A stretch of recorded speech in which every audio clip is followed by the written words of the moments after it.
o ministro Alexandre de Moraes, por coincidência, telefonou para o comandante do Exército. E aí, como estavam os dois lá, ele falou assim: você não quer vir aqui também? E o ministro Moraes pegou o carro, né, e foi até o comando do Exército encontrar o ministro da Defesa e o comandante do Exército. Governo Trump e direita reagem à prisão de Bolsonaro. Não vamos esquecer que o Alexandre de Moraes ele continua sancionado pela Magnitsky. A questão agora é, será que os Estados Unidos têm outra carta na manga? Será que eles vão reagir de alguma outra forma? Será que depois disso o Trump vai agir para garantir todo o rigor da Magnitsky contra o Moraes e a sua família? Ou talvez até contra outros ministros? Olha, eu não vou me surpreender se vier mais alguma medida dos Estados Unidos logo, logo. Olá, fala pessoal, sejam bem-vindos. Se você gosta e apoia o nosso conteúdo, deixe o seu like e inscreva-se no canal.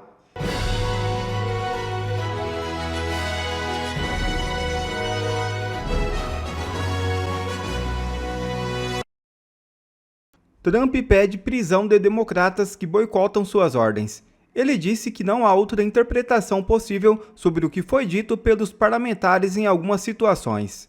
É isso mesmo. O presidente Donald Trump afirmou que 6 legisladores democratas deveriam estar na prisão agora mesmo, por pedirem que militares boicotassem suas ordens. Abre aspas. Os traidores que disseram ao exército para desobedecerem minhas ordens deveriam estar na prisão agora mesmo, em vez de rondar pelas redes de notícias falsas para tentar explicar que o que disseram estava certo. Fecha aspas, escreveu Donald Trump. 6 congressistas com experiência militar ou em serviços de inteligência divulgaram na terça-feira um vídeo no X. O teor da mensagem aos militares e agentes de inteligência tinha a seguinte frase, abre aspas, podem se recusar a cumprir ordens ilegais, fecha aspas. Trump se manifesta sobre Bolsonaro e Lula não consegue esconder a preocupação. É isso mesmo.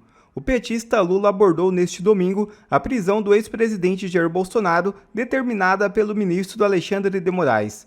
Lula destacou que o ex-mandatário deverá cumprir exatamente a pena imposta pelo judiciário, ressaltando que todo mundo sabe o que ele fez. Ao ser questionado sobre as declarações do presidente norte-americano Donald Trump, que classificou a prisão de Bolsonaro como uma pena, o petista deixou escapar a sua preocupação. Abre aspas. Acho que não tem nada a ver. O Trump tem que saber que somos um país soberano e que nossa justiça decide. E o que decide aqui está decidido. Fecha aspas, afirmou Lula. Uma pessoa muito próxima de Trump posta mensagem enigmática em português. Jason Miller, conselheiro de Donald Trump, comentou a prisão do ex-presidente Jair Bolsonaro e detonou a caça às bruxas promovidas por Alexandre de Moraes. Agora, o americano acaba de publicar uma mensagem enigmática em português no X. O inverno está chegando. O jornalista Paulo Figueiredo aumentou a euforia da mensagem comentando tic-tac. Ou seja, o governo dos Estados Unidos provavelmente está preparando uma nova bomba contra o regime brasileiro. Governo Trump e direita reagem à prisão de Bolsonaro. Nesse nosso encontro com justiça, eu vou te contar duas coisas. Primeiro, como que a direita e os aliados de Bolsonaro reagiram à prisão? E os governadores presidenciáveis, hein? O que eles falaram? Segundo, qual foi a reação dos Estados Unidos? Então, meu bom dia para você nesse domingo, que você tenha um dia abençoado e abençoador. Hoje é dia de cultivar os nossos relacionamentos de forma mais intensa, tanto com Deus, vertical, como horizontal com as pessoas que a gente mais ama. Logo, logo vou para a igreja e em seguida eu vou para o encontro de final de ano do time do Chinaredo, que é a nossa turma de amigos e amigas de escola, uma amizade de 30 anos. E hoje é dia de solidariedade com quem foi injustamente privado disso, dos relacionamentos, de poder estar com os seus, por conta de um processo cheio de abusos e ilegalidades. Então bora direto aqui ao nosso primeiro ponto. O que disseram a direita e os aliados de Bolsonaro depois da prisão? Bom, vamos começar com o governador de São Paulo, presidenciável, Tarcísio de Freitas. Dá uma olhadinha aqui comigo no que ele disse, ó. Tirar um homem de 70 anos da sua casa, desconsiderando seu grave estado de saúde e ignorando todos os apelos provenientes das mais diversas fontes, todos os laudos médicos e evidências, além de irresponsável, atenta contra o princípio da dignidade humana. Bora agora para o deputado mais votado do Brasil, Nicolas Ferreira. Olha aí. parlamentar afirmou que nunca existiu uma pessoa tão perseguida quanto o ex-presidente e que a sua prisão não é um ato jurídico, mas um sintoma político de algo muito mais grave. Além disso, Nicolas definiu a decisão de Moraes como sendo parte da mente doentia do magistrado. Mas não foi só a direita não, gente. Teve muita gente que se manifestou. Acompanhe aqui comigo nessa reportagem do UOL. Vamos começar aqui por alguns nomes da direita e você vai ver que depois vai aparecer alguns do centrão. Vamos começar com o governador do Rio de Janeiro, Cláudio Castro, um novo, talvez, presidenciável aí que surgiu depois da Operação do Rio. Olha o que ele disse aqui, ó. Bolsonaro, estaremos juntos em mais esse desafio, sem perder a esperança de viver o ideal de Deus, pátria, família e liberdade. Próximo presidenciável, Ratinho Júnior. O ex-presidente Bolsonaro, que já cumpria a pena domiciliar, foi preso mesmo tendo apresentado laudos que comprovam sua saúde em estado crítico. A meu ver, a prisão demonstra insensibilidade do Poder Judiciário. Próximo presidenciável, Ronaldo Caiado. A prisão é um triste capítulo da política nacional. O processo ao qual Bolsonaro está sendo submetido nos últimos meses é uma clara tentativa de envergar a sua dignidade até o limite que um homem pode suportar. Presidenciável do Novo, governador de Minas Gerais, Romeu Zema, chamou de injustiça e disse: silenciar o opositor não é justiça, é abuso de poder. Divergência política não pode ser motivo para a prisão. Governador de Santa Catarina, Jorginho Melo, um homem que não roubou um pila da população e que é o principal nome da oposição. A gente viu aqui vários grandes nomes da direita. Vamos dar uma olhadinha agora em dois nomes muito fortes do centrão. Gilberto Kassab, PSD, disse: a medida é severa e injusta, especialmente em um momento em que a saúde do ex-presidente inspira cuidados. Deputado Arthur Lira, outro nome poderoso do centrão. A prisão preventiva do ex-presidente Jair Bolsonaro não se justifica e reabre as feridas da polarização política que turva o futuro do Brasil. Bora agora mais alguns nomes da direita para fechar. Sócrates Cavalcante disse que o ministro deu sinais de psicopatia e que ele sempre estará ao lado de Bolsonaro. O deputado Zucca, que é líder da oposição, reagiu com enorme indignação e tristeza. Hamilton Mourão, que tinha se distanciado um pouco aí do Bolsonaro, disse que a prisão mostra que a perseguição não tem fim. E para fechar, a querida Bia Kicis disse que há uma injustiça colossal. E agora vamos avançar para a segunda questão. Qual foi a reação dos Estados Unidos, hein? Antes de eu te explicar isso, eu vou pedir para você aqui sentar o dedo no like, para você se inscrever no canal, acionar o sininho para você não perder nada e bora então para esse segundo ponto que eu prometi para vocês. Gente, os Estados Unidos destruíram Moraes por causa dessa prisão. Primeiro, teve a reação do Trump à prisão, que foi ali espontânea, ali momento, quando ele foi questionado sobre isso, logo após acontecer a prisão, quando o Trump ainda não tinha sido informado. Então foi pego ali de surpresa e o que ele fez foi lamentar. A reação foi de lamento. Olha aqui. Are you worried about the president being arrested today? What? Any comment about the former Brazilian president being arrested today? No, I don't know anything about it. Ó, não sei de nada disso. Mr. President, are you willing? Is that what happened? Foi isso que aconteceu. E, ó, reação de incredulidade. E ele termina dizendo aí, ó, que pena, que pena. That's too bad. Too bad, too bad. Que pena, que pena. Essa foi a reação aí do presidente dos Estados Unidos. Primeiro, de incredulidade, foi isso que aconteceu? É isso mesmo? E depois, too bad. Que pena, muito ruim, né? Aí, gente, em seguida veio a porrada oficial. Depois eles elaborarem lá, entenderem o que aconteceu, refletirem, veio uma porrada. O vice-secretário de Estado das Relações Exteriores dos Estados Unidos, o Christopher Landau, ele se manifestou duramente em nome do governo americano, o que foi repostado em português pela Embaixada Americana. Dá uma olhadinha aqui comigo, ó. O juiz Moraes, gente, com nome aos bois, o juiz Moraes, um violador de direitos humanos sancionado, expôs o STF à vergonha e ao descrédito internacional ao desrespeitar normas tradicionais de autocontenção judicial e politizar de forma escancarada o processo judicial. Isso aqui foi uma postagem de ontem, gente. Depois da prisão. Isso aqui tem nome e sobrenome, tem endereço certo. Falando ainda aqui, ó, de a provocativa e desnecessária prisão do ex-presidente Bolsonaro, que já estava em prisão domiciliar sob forte vigilância e com rígidas restrições de comunicação. E termina dizendo que não há nada mais perigoso para a democracia do que um juiz que não reconhece limites ao seu poder. Gente, isso é fortíssimo. Falam ainda de ataque, e que isso foi o ataque mais recente ao Estado de Direito e à estabilidade política no Brasil. Fortíssima manifestação. Os Estados Unidos estão acompanhando de perto tudo o que está acontecendo, reconhecendo os abusos, lamentando a prisão, dizendo aí que foi algo provocativo, desnecessário, que atenta contra a estabilidade política, Estado de Direito, que atenta contra a democracia. E não vamos esquecer que o Alexandre de Moraes ele continua sancionado pela Magnitsky. A questão agora é, será que os Estados Unidos têm outra carta na manga?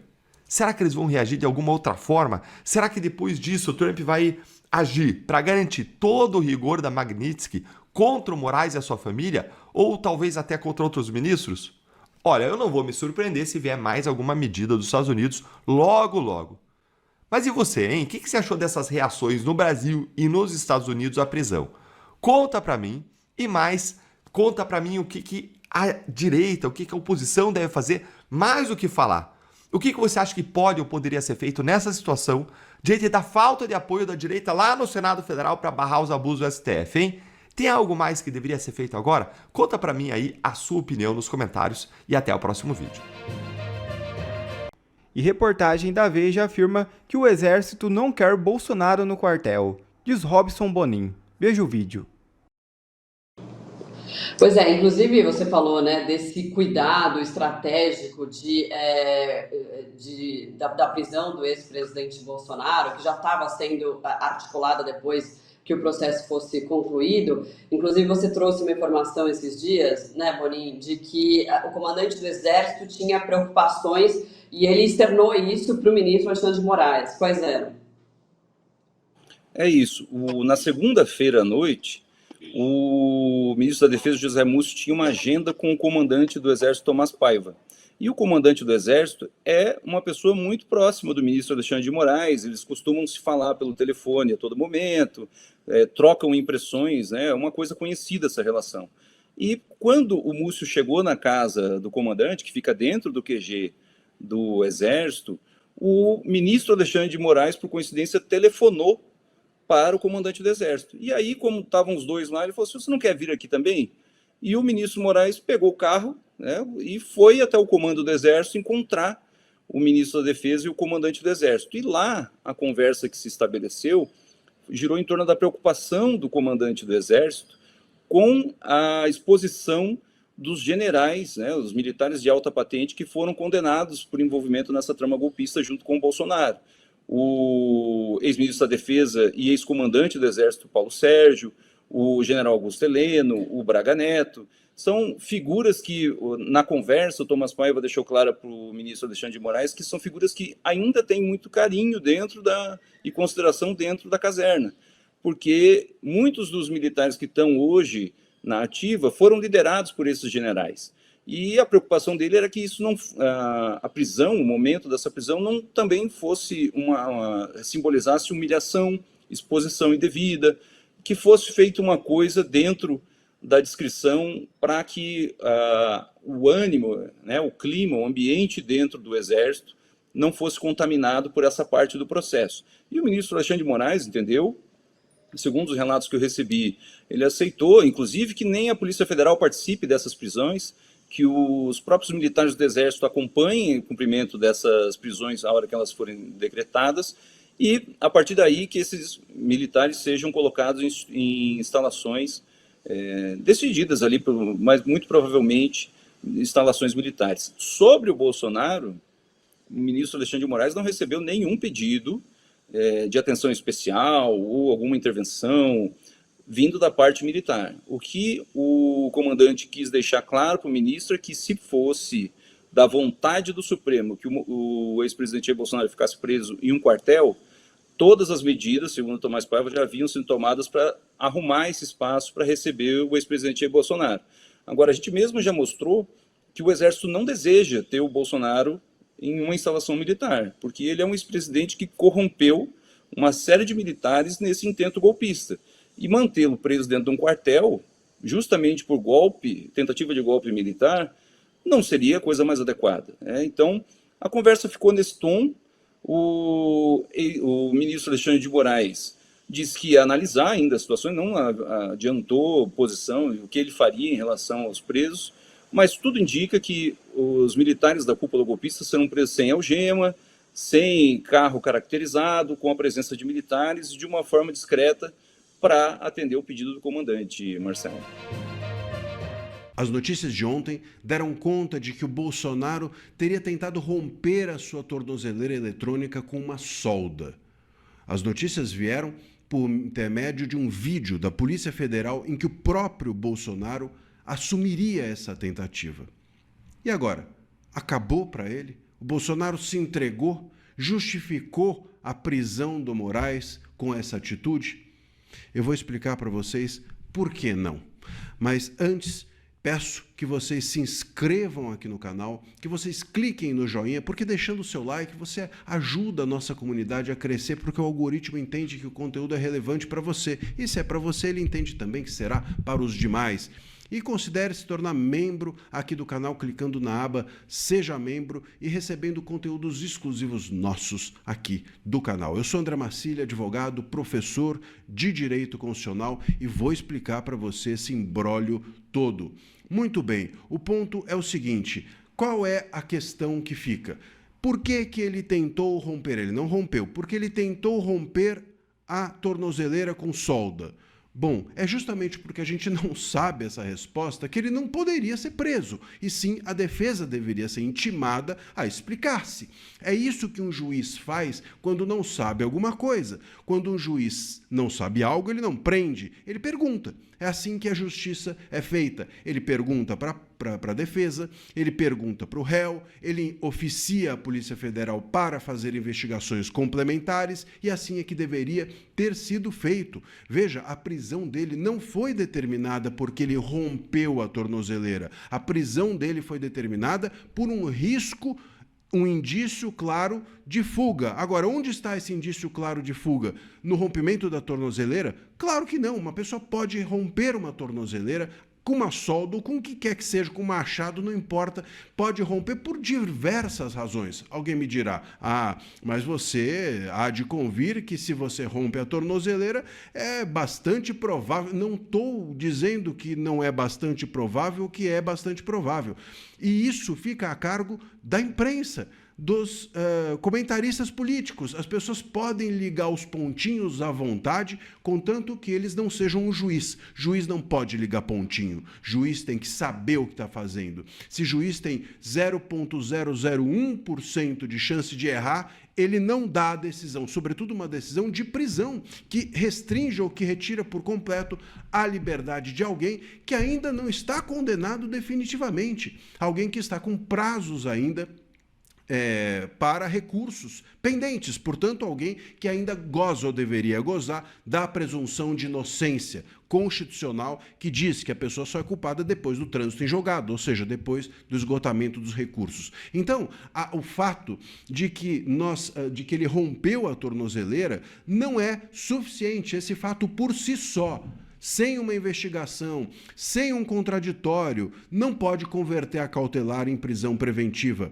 Mesmo que tenha havido a tentativa de rompimento, o juiz tem de intimar a defesa para se manifestar ou então explicar onde que está o grande rompimento. Porque, veja, se a gente pegar os fatos, o Bolsonaro teria rompido a tornozeleira à 00:08 e depois o Moraes disse que ele poderia fugir por meio da vigília, que seria às 19 horas do dia seguinte. Qual o sentido de você romper a tornozeleira 00:00 e 7 horas depois fugir numa vigília? Quer dizer, então por que não vai romper no horário da vigília? Não faz. Mas ele estava ali tentando... De novo, quem liga pontinhos é a imprensa e tem direito de fazê-lo. O juiz não tem direito de fazer isso. O juiz julga com base em fatos concretos. Se os fatos concretos não são suficientes, o juiz pede novas diligências. O Ramagem também fugiu. Isso não importa. De novo, ilações. Mas... também ele poderia... O que ele poderia, a gente não sabe. Repito, sem um contraditório e sem nós temos fatos concretos, o juiz não poderia ter decretado a prisão. Moraes não poderia ter feito isso. O rompimento de uma tornozeleira por si só não é um fator de fuga. Você pode romper por diversas razões. Quais, a gente não sabe, por isso o juiz devia perguntar.